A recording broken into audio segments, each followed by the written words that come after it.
Hey everyone, welcome to Dog Talk, where we discuss all things Lawrence County High School athletics. I'm Autumn Blevins, and each episode I'll be joined by current students, staff, coaches, and athletes. I am joined by two members of our girls soccer team. We have 58th district champions and 2A section champions. They also finished their season with a record of 13-7. Go ahead and introduce yourselves. My name's Maggie Johnson. I'm a sophomore at LCHS. My name's Alyssa Moore, and I'm a senior. Awesome. What position do you play, Maggie? Usually center back or center mid. So explain to somebody, maybe if they don't play soccer, what your position actually does, what your role is, or what you are responsible for on the field. So usually there's 4 defenders, and I play one of the two. There's 2 out wide and 2 in the middle, and I play one of the people in the middle. And then there's usually 3 center mids, and I'm usually rotate somewhere in there. And that they basically play in the middle of the field, so around midfield line in that area. Alyssa, what about you? Okay, so I usually play center mid or a holding mid. And center mid, you help distribute the ball up front to help get scores. And then holding mid, you do a bunch of defense and offense work. And so you're responsible a lot of times for assists, which you were 5th in the state with assists this season, correct? Yes. Awesome. So Lawrence County Girls Soccer is one of the most consistent teams at Lawrence County High School. You all have won districts every year since 2011, is that right? Yeah. So what's the reason as to why you guys are so successful? Honestly, I think it's just like the work ethic of the people on the team. We don't necessarily have the most resources, but everyone works hard because we have to work with what we have and who we have and that type of thing. So talk to me about your season. All of our sports are still battling COVID and quarantines and stuff like that. And then you all lost some players there at the beginning. What was the situation like? How did you guys overcome any kind of adversity? We started off with like 15 players, I think. Around that, yeah. And then we dropped 1, gained 1, then dropped 2, which was difficult because in high intensity games, people get tired. But we overcame that and honestly just all stepped up to do what we had to do. Those that stuck it out, of course, reaped some really good benefits, and you guys had a lot of success on and off the field. Let's talk really quick about your all's coaches. You have Heath Webb, and Skylar Chapman is the assistant. Yeah. She was a former player and collegiate player, correct? Yeah. Yeah. What are some of the things that they bring to the table as far as like philosophy or discipline? How do they bring out the best in you all? I think Skylar brought a lot of new drills for us where she played college level.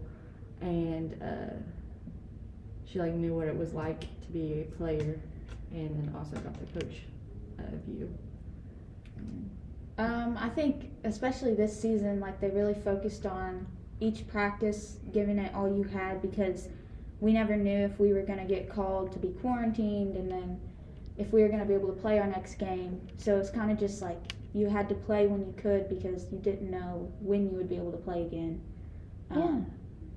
Because I know the boys team, they got quarantined and had to miss out on their 2A tournament. So that's kind of what Heath reiterated every practice was while you're here, give it all you got because you don't know when you would be out here again.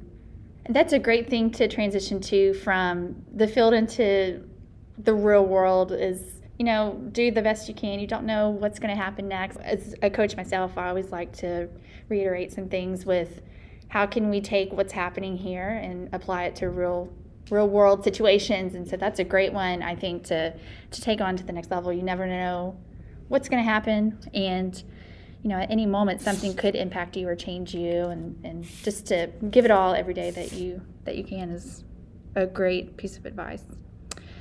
Team dynamics is important in a sport that requires you all to be on the same page, and you have to trust each other. You guys have a lot of pieces on the field that actually play a big part in soccer. What kind of team bonding activities were employed by your team? What kind of things did you guys do in order to get along so well?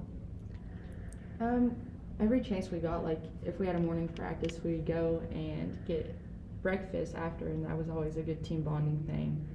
And we also did fun drills, like that would help us learn soccer, but also have fun with it and get to know each other more. And then a couple times, well, September Fest, we did the parade, and we all went over to one of the players' house and decorated the float, and that was fun. Yeah. And then, well, when we went to the 2A tournament, we were able to stay in the hotel, and we were partnered up, or groups of four. Yeah. Groups of four. So it was fun to float around the hotel, and went out to eat and did some fun things outside of the games while we were there. So that was good. Yeah, and doing all of that, of course, helps to build those relationships and kind of take that onto the field and be able to be successful. Alyssa, you are a senior, so what do you hope to do in the future? Is there soccer in your future? Kind of an iffy thing right now. I'm not sure if I want to play soccer in college because of the commitment issue and stuff. But if I found a place I would like to go and I could play soccer, I would do it. So Yeah. But I'm not really sure yet. Do you have an idea of what you want to study? No. Yeah. It's kind of hard sometimes to make young people have these like really impactful, life-changing decisions you have to make at 18, and that impacts the rest of your life.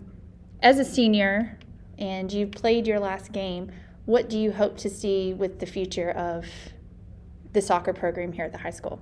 I hope we build a stronger program and have more girls come out and play, so like it won't be 13 and then just 2 subs for the games. And Lawrence County has great feeder programs. We have some youth soccer that a lot of kids in the community are getting involved with. Hopefully that continues to grow and you guys do have a lot more people coming out for the program. Maggie, what's next for you with soccer? My club season's coming up. Well, we actually play next Friday. That's our first game of the season. And then from there on out, it's just games every weekend pretty much. What are you looking forward to next season? As a sophomore right now, you will be a junior next year. What are some things you're looking forward to? Pretty much we're going to have a whole new group because we've been with them for 4 years now, and we've kind of had the same group. So we know each other really well. So I'm just looking forward to, nothing against you all, but I'm looking forward to, experiencing the new players and getting to know them, and kind of just, we got 2 transfers, Leandra and Abby Maynard, and they also play soccer.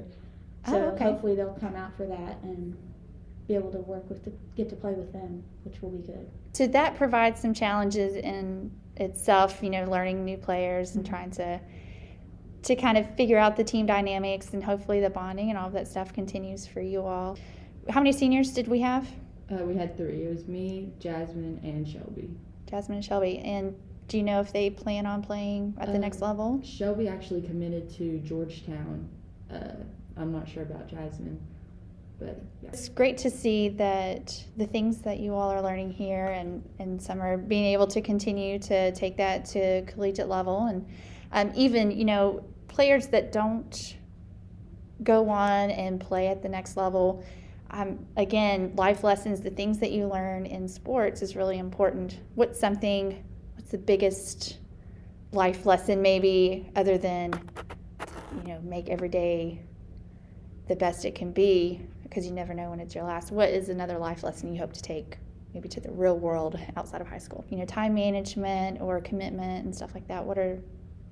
I would say time management is pretty crucial, because especially with high school where you're typically going 5 days a week, 2-hour practices every evening, you're tired, but you have schoolwork on top of that and other things outside of soccer.